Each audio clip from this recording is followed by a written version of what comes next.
We begin on the brink of week 3 of the Stephen Jones trial after 2 days of testimony last week.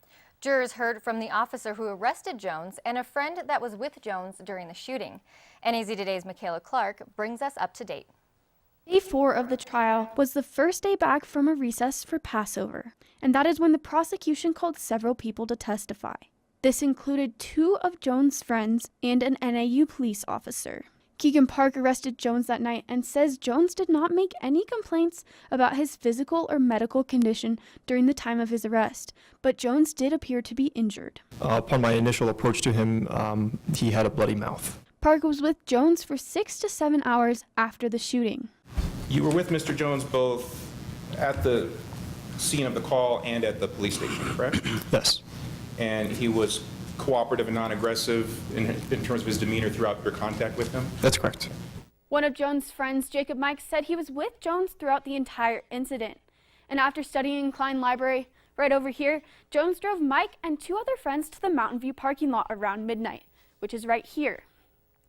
They then walked over to the Grove, shown here, for a party, and a few hours later, they left the Grove and walked over here. They knocked on the door of what they mistakenly thought was a Sigma Chi house.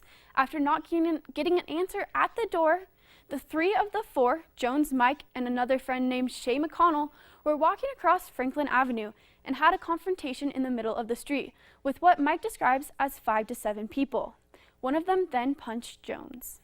We realized that they were hostile for some reason, and we backed across the street into the sidewalk of Mountain View, and we retreated that way, I guess you could say. While testifying in court that day, Austin Contreras admitted to being the one who punched Jones. Mike explains the situation soon escalated and says several shots were fired. And I don't remember how many shots initially were fired, but I saw people fall on the ground, and then the light came like panned over me, I guess, and I put my hands up and I was like, it's me, Jacob. And at that point, Stephen told me to call the police.